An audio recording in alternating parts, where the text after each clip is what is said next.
How to Master Almost Anything. Anders Ericsson, Robert Poole. El oído absoluto, poder reconocer cualquier nota musical, se desarrolla en niños que tienen educación musical máximo hasta los 8 años. Ninguna etnia como tal es propensa a desarrollarlo, solamente hay más facilidad para desarrollar esta habilidad para las personas que hablan lenguas tonales, los idiomas asiáticos. Todos los niños de un estudio de un profesor llamado Sakekibare lograron desarrollar eventualmente el oído absoluto, por lo que no es algo con lo que se nace sino una habilidad. Este profesor quería ver si todo el mundo puede desarrollar oído absoluto. El padre de Mozart empezó el entrenamiento del niño a los 4 años, tiempo completo. Mozart poseía oído absoluto. Su padre hizo un manual sobre entrenamiento para desarrollo musical en niños. El cerebro posee mucha plasticidad que varía según la edad. Esta nos permite desarrollar distintas habilidades. Existen habilidades que no se pueden desarrollar después de los 6 años, 8, 12, etc. Aún así el cerebro y el cuerpo son muy adaptables. Incluso en personas viejas aparecen nuevas neuronas o conexiones en el cerebro en función al entrenamiento que se realice. Es cierto que hay cierta predisposición en ciertos genes para realizar ciertas funciones. Al parecer no se trata de habilidades como tal, sino en términos prácticos si va a ser más fácil para alguien realizar cierta tarea específica dado los genes que tiene. Hay varios casos en los que podemos ver ventajas en función de la altura o corpulencia, mentalmente en términos de tendencia a la concentración o facilidad para el lenguaje. Hay genes que determinan si alguien es propenso a practicar de manera correcta y con disciplina. El libro se enfoca en la forma en que personas como Ray Allen, jugador de la NBA, o los niños del estudio de Sakekibare lograron conseguir una habilidad específica, dando a conocer que el cuerpo y la mente de los seres humanos son mucho más moldeables de lo que normalmente se ha pensado y que básicamente todos tenemos más potencial del que creemos. A la fecha de publicación del libro 2016, Anders Ericsson llevaba como mínimo 26 años de investigación en el tema de qué procesos mentales y hábitos tiene alguien de un nivel experto en su campo. Anders publicó su primer libro sobre prospectos y límites en 1991. Práctica deliberada significa practicar de una manera sistemática teniendo un objetivo en mente, el cual por medio de esta práctica será logrado. La práctica deliberada de la manera correcta es la que produce las habilidades que se esperan obtener. Siempre para la práctica deliberada que consigue los mejores resultados, lo mejor es buscar un guía que ya haya recorrido cierto camino, que tenga experiencia. Alguien que no se había graduado fue contratado para ser parte de un experimento en el que él tenía que recordar hileras de números y empezó a tener problemas cuando eran más de 7 números. Le leían un número por segundo. Él estaba desanimado porque no lograba pasar de este número en un principio. Científicamente, hasta la fecha en la que se estaba haciendo el estudio, se había demostrado en algunos estudios que no era posible pasar de 9 números. No sabía esto. En 1929 hubo un estudio de la Universidad de Pensilvania que demostró que uno de los sujetos de prueba llegaba a 13 números y otro llegó hasta los 15. Después de 2 años y 200 sesiones de entrenamiento, fue capaz de recordar hileras de números de 82 números consecutivos. Hubo un avance muy grande en los métodos de entrenamiento y en la cantidad de tiempo invertidos por las personas desde el comienzo del siglo XX. Cada vez estos métodos se van puliendo más. La práctica consciente consiste en realizar ciertas acciones, a veces de manera repetitiva con el fin de mejorar alguna cosa en concreto. Normalmente las personas practican hasta que llegan a un nivel en el que se sienten cómodas, en el que son conscientes de sus falencias pero no deciden hacer algo específico para mejorar, porque no es necesario. Lo siguen haciendo de esta manera automática y repetitiva sin añadir práctica consciente, por lo que llegan a cierto límite y no pasan de ahí, por lo que una persona haciendo la misma actividad por menos tiempo con un mejor enfoque, va a tener un mejor desempeño que ellos. Parece ser que no hay límites de hasta dónde alguien pueda mejorar. Lo que siempre debe ser observado es la técnica, la concentración, la motivación y objetivos que sean conseguibles a corto plazo, para poder llegar a una meta mucho mayor. también es necesario tener formas de monitorear el progreso. Cuando se quiere mejorar en algo es muy importante mirar el método exacto y personalizado para conseguir algo, además de que tiene que ser consistente siendo el mismo método siempre, para poder lograr una mayor efectividad. Si estamos modificando el método todo el tiempo, los resultados no van a ser los mejores y puede ser que lleguemos a perder la motivación por la falta de resultados esperados. Para mejorar en cualquier cosa podemos usar un método con un sistema ligado a nosotros mismos, es decir, a nuestras creencias, emociones o recuerdos. Podemos usar la memoria a corto plazo para guardar pedazos de información, que usándolos de manera repetida los podemos convertir en recuerdos de largo plazo para retener algo en nuestra memoria. Usar un método ligado con nosotros mismos es más funcional porque hay una conexión nuestra con el sistema que se ha creado, lo que hace que nos resulte más fácil el proceso de memorizar algo en la memoria de corto plazo. Han hecho estudios en los que demuestran que hay adaptaciones o cambios físicos en los músculos practicando cierta actividad, así como también han tomado imágenes de resonancia magnética, IRM, para poder ver los cambios que han surgido en el cerebro. Estos análisis del cerebro han sido realizados mayormente en taxistas, porque ellos deben memorizar muchas calles y elementos, cosa que realmente no es sencilla y es muy extensa. Eleanor Maguire hizo un estudio que duró 11 años en aspirantes a taxistas en Londres y personas normales. Los que después de varios años lograron sacar la licencia tenían un hipocampo más grande que los que no pasaron, dejaron de estudiar, o se dedicaban a algo diferente, a espacios que necesitan ser navegados creando recuerdos sobre los mismos y las rutas más óptimas para ahorrar tiempo. El cerebro desarrolla tejido cerebral, más no fibras musculares. Igualmente es un desarrollo físico medible el que ocurre cuando el mismo es ejercitado. Tanto cuerpo como cerebro ejercen cambios cuando son sometidos a cierta dificultad. Los cambios más efectivos que no son nocivos son los que se realizan de manera progresiva. Estos cambios que se realizan son adaptativos. El cuerpo y cerebro volverán a su forma original si no siguen recibiendo el mismo estímulo o un estímulo mayor, razón por la cual las habilidades que desarrollemos pero dejemos de realizar se van a ir perdiendo poco a poco. Cuando se desarrollan cambios adaptativos a una edad más temprana, el cerebro así como el cuerpo son capaces de desarrollar cambios más grandes, dando ya sea más materia gris o blanca al cerebro o desarrollando otros cambios que después de cierta edad no pueden ser realizados. Debemos recordar que estos cambios adaptativos que el cuerpo realiza vienen con el costo de disminuir ciertas otras áreas que no se están utilizando, de modo que al volvernos buenos en una cosa, nos estamos volviendo malos en otra, porque el cerebro empieza a crecer en el área que utiliza y empieza a reducir espacio en las áreas que no está utilizando. Al analizar los cerebros de mentes que han sido destacadas en la historia, se pudo ver que lo que los hacía diferentes no era un talento innato, sino el entrenamiento sostenido a través del tiempo, que era lo que hacía que su habilidad se desarrollara y que su cuerpo o cerebro se modificaran. Al haber confirmado todo esto de manera científica, la información nos da testimonio real para poderle decir a cualquiera que tiene mucho potencial sin importar su edad, niveles de educación o talentos que ya haya desarrollado. Realmente no es que alguien haya nacido con algún tipo de don específico, sino que todos tenemos de manera innata mucha adaptabilidad para desarrollar lo que sea que deseemos, capacidad que se reduce con la edad pero que prácticamente nunca desaparece porque es la forma de funcionar de nuestro cuerpo y de nuestro cerebro. En el ajedrez, los maestros de ajedrez pueden jugar sin ver las fichas, pero muchas veces ellos no juegan recordando exactamente dónde están todas las fichas, sino teniendo en mente cuáles son las fichas más peligrosas y mirando en qué patrón se encuentran, porque lo que ellos miran no es memorizar el tablero porque sí. En vez de esto se han grabado de manera inconsciente aproximadamente unos 50.000 patrones que pueden ser usuales en los juegos de ajedrez, de los cuales ellos también se adelantan para ver cuál puede llegar a ser el próximo patrón.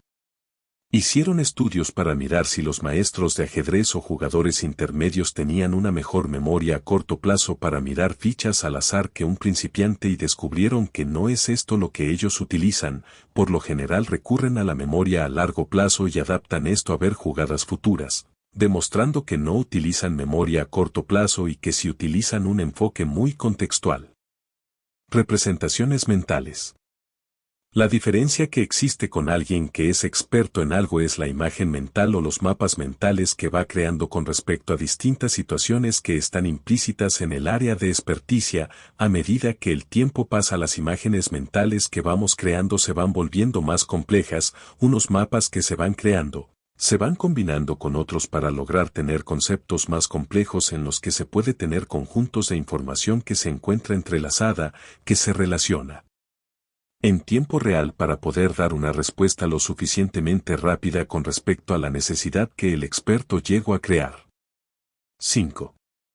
A medida que nos familiarizamos con algo, vamos creando nuestras representaciones mentales que ayudan a que cada vez que profundizamos en algo sea más sencillo para nosotros y tenga más sentido. Porque cuando llegamos a ser nuevos en algo no tenemos mapas mentales, por lo que para nosotros la mayoría de información que estemos recibiendo no tiene mayor sentido porque no la podemos conectar con algo que conozcamos, pareciendo ser información al azar que no tiene ningún significado para nosotros.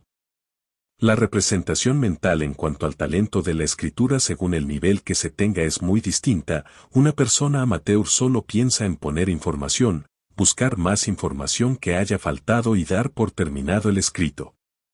Alguien que vive de escribir o que tiene más práctica al escribir le da una estructura al escrito, mirando cuáles son los objetivos del escrito, qué orden se debe seguir, qué conceptos se quieren explicar, teniendo en cuenta también cómo se conectan esos conceptos para irles dando su orden gradual y que tenga un sentido. Por ejemplo, los autores del libro quisieron explicar qué es el concepto de práctica deliberada y de qué manera se diferencia de la práctica tradicional. Tenían problemas para explicar los conceptos de una manera que no fuera tan técnica y de forma que otras personas entendieran las diferencias en los conceptos que estaban tratando de explicar. El punto principal que ellos hallaron que tenían que explicar en el libro era el de las representaciones mentales, concepto que une las diferentes partes del libro y les da una coherencia, lo cual también es el eje central de la práctica deliberada, en donde la representación mental va cambiando a medida que se vuelve más compleja y a medida que hay que ajustarla, porque se miden diferentes resultados y se empieza a mirar qué método produce el mejor resultado, tomando ya ese método como una imagen mental a seguir cuando se realiza la práctica deliberada. Entre más efectiva sea la imagen mental que se posee, mejor va a ser la práctica y mejores serán los resultados. Estudiando a una pianista de alto calibre, se dieron cuenta que ella lo que realizaba era una imagen mental de cómo quería que sonara la pieza antes de tocarla, miraba la digitación, qué dedo tocaría qué tecla, las diferentes secciones según la expresión que quería dar, y también miraba las secciones problemáticas que eran más difíciles de tocar para tenerlas más en cuenta. La diferencia entre la práctica de un experto y un novato son los conceptos claros de lo que se quiere lograr antes de empezar la práctica, porque desde antes ya se conoce qué procedimiento se va a realizar en la práctica, con qué estructura, teniendo en cuenta qué elementos ya se tienen desarrollados y partiendo desde una estructura mental de múltiples habilidades que ya están desarrolladas, de las cuales un novato no puede ni imaginar cómo funcionan porque no las ha experimentado, pero que él experto ya conoce y domina de cierta manera. Los autores trataron de analizar a distintos expertos sin tener claridad qué campo sería el más medible y claro para hacer un seguimiento, hasta que encontraron a los violinistas y pianistas clásicos alemanes, cuyo nivel en el instrumento es de talla mundial, instrumentos en los cuales toma 20 o 30 años para lograr tener una maestría. No me refiero al título académico, la cual pueda ser considerada de talla mundial. Como el campo musical lleva varios siglos de evolución a nivel formal en la educación del mismo, más específicamente en el violín, existen métodos de aprendizaje y técnicas estandarizadas para el mismo, por lo cual las personas que desarrollan un buen nivel en el instrumento siguen cierto método pre-establecido, el cual puede llegar a ser medible de alguna manera en la cantidad de horas que se han puesto en el aprendizaje del instrumento, dado que regularmente se sigue un método similar. Podría decir que está estandarizado hasta cierto punto. Las personas que escribieron el libro hicieron un seguimiento de 3 tipos de violinistas de la Universidad de Berlín, que es el lugar del que se considera, salen los mejores violinistas a nivel mundial. Los tipos de violinistas eran: 1. Los mejores; 2. Los que serían muy buenos; y 3. Los que quedarían como profesores de música, la diferencia real comparando la cantidad de horas practicadas va en el mismo orden antes mencionado con aproximadamente 1, 7.000 horas, 2, 5.000 y 3, 3.000 hasta que estos violinistas han llegado a la edad de los 18 años. La diferencia de la calidad de instrumentista estaba directamente relacionada a la cantidad de horas dedicadas a la práctica deliberada. Evaluaron también bailarinas de ballet para mirar si el punto común en cuanto al rendimiento era la cantidad de horas que una bailarina había invertido en su práctica, llegando también a la conclusión que las bailarinas cuyo rendimiento era mejor, era dado por una mayor cantidad de horas invertidas en su práctica, la cual era deliberada, que se puede definir como deliberada cuando los resultados de alguien son medibles por algún estándar de competencia en distintos campos cuyo estudio ya haya sido estandarizado y en el cual se pueda hacer una medición que muestre una diferencia en el rendimiento de los individuos, teniendo una actividad en la que alguien haya logrado cierto nivel y pueda pasar el conocimiento de la manera de practicar a otros para que puedan seguir esta misma estructura de práctica. Práctica deliberada es una práctica con un propósito en la que se sabe hacia dónde se está yendo y cómo llegar a eso, en la que también normalmente se usa un profesor o entrenador que ayuda para evaluar y ajustar los métodos de práctica, que también ayuda a hacer la medición del desempeño y resultados. Hay campos de acción, en los que aún no se podría decir que existe una práctica deliberada como tal, pero se pueden seguir los mismos conceptos que tiene este tipo de práctica para lograr tener un mejor desempeño diseñando un tipo de entrenamiento que va produciendo ciertos resultados, los cuales aunque no tengan precedentes exactos y pueden ser medibles. Los autores mencionan algunos pasos que se pueden tomar para seguir un ejemplo similar a tener práctica deliberada, que serían, identificar a las personas que tengan rendimiento de experto, averiguar qué hacen ellos que hace que sean tan buenos y después inventarse técnicas de entrenamiento que permitan que uno también haga eso. Para encontrar a un experto habría que medir de manera objetiva bajo qué estándares o reglas es que esa persona es el mejor, de lo contrario podemos estarnos equivocando llamando a alguien un experto, porque en múltiples campos hay personas que se llaman expertos. Por ejemplo, en la psicología existen psicólogos que no tienen mejores resultados que una persona que tiene un entrenamiento muy mínimo en la misma área de experticia a la hora de tratar a un paciente. La manera más aproximada de entender quién es un experto sería usar a otras personas que se consideran expertas para evaluar qué es lo que diferencia a unos expertos de los otros. Aún así puede que los mismos expertos no logren encontrar qué es lo que hace a alguien específico, que haga que se destaque sobre los demás. Como tenemos muchos sesgos con respecto a qué es mejor y también el por qué exactamente solo podemos tomar de punto de partida el hecho de que alguien sea mejor que otros y tomar múltiples hipótesis del por qué y experimentar con ellas, es positivo tener un profesor o un entrenador para ayudarnos a mejorar, dado que esta persona nos puede ayudar dándonos información sobre cosas que es muy difícil para nosotros poder descifrar, aún así seamos buenos en algo, o puede que nos tome mucho tiempo el entender por qué o el cómo de algo, que el instructor nos puede dar fácilmente una respuesta que ya ha sido comprobada en cuanto a cómo funciona. Hubo un investigador que dijo que 10.000 horas de práctica aseguraban que alguien se volviera un experto en algo, cosa que no tiene que ser necesariamente verdad. Es muy importante revisar qué es lo que se está practicando, con qué fin y teniendo qué resultados. La Armada de los Estados Unidos diseñó un programa de entrenamiento, porque los pilotos de la misma estaban siendo asesinados por los enemigos y en algunos casos las bajas estaban siendo de una nave propia, por otra nave enemiga, durante la Guerra de Vietnam, razón por la cual empezaron con el programa de Top Gun, porque en realidad, se justificaba el costo que generaba el entrenamiento versus el costo que generaban las pérdidas de vidas y naves. Al final de esta guerra los resultados eran, por cada nave de los Estados Unidos perdida, ellos hundían 12.5, generando muy buenos resultados con el programa. Tomaron a los pilotos que tenían los mejores resultados, convirtiendo a estos en entrenadores, después sacaron a los que tenían buenos resultados pero que estaban por debajo de los entrenadores y estos se convirtieron en estudiantes, una vez los estudiantes salían de esta academia, estos se volvían los maestros de su escuadrón, enseñándoles lo que habían aprendido en la academia.